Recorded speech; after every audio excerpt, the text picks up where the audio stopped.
Naana po ko'y na-discover na bagong kananan dinhi sa Indahag, Cagayan de Oro.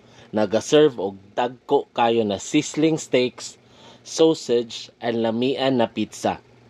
Good morning travelers, welcome to another Cantot Eats. And naata karon sa Gino's Pizza and Steaks dinhi sa Indahag, Cagayan de Oro City. Located sila sa Block 10A, Habitat Crossing, Indahag, Cagayan de Oro City. Open din ni sila 10 a.m. to 10 p.m. every day. And dali na kay siya matultulan kay daplin na gyud siya sa dalan. Na-amaze kay ko sa sizes sa ilang steak and sausage. Grabe jud kadagko. And compare sa other stores na ako natilawan, mas barato din eh. If ever mag-ask mo sa pricing nila, pwede ra mo direct DM sa official page nila. Kaya naa pa sila gina-finalize sa ilang pricing and menu.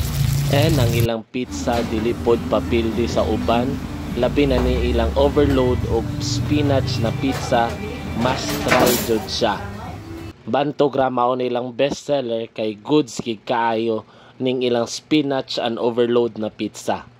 The best thing pag yun ni sa Gino's Pizza and Steak is tsada kayong ambience, especially kung gabi mo bisita, bugnaw kayo ang palibot. As of the moment, taman pa lang sila sa 10 p.m. pero nagplano sila na mo extend pohon-pohon kay lami jud kay itambay sa area na magpizza ka then beer or magsteak ka and beer. Yes, ga-serve sila og ilimnon pero as of the moment taman lang gid sila sa 10 p.m. And naka-nice pa jud sa area is daghan siya og parking.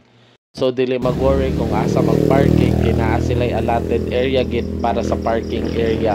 Favorite spot na kay nako nilang second floor kay paggabi hastang bugnawa, chill kayo ang ambience, nice kayo itambay.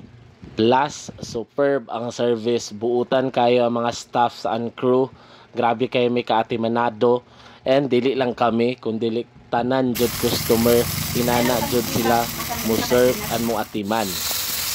And kung nangita mo place kung asa mo chill and dine, i-try ninyo din sa Gino's Pizza and Steak sa Indahag.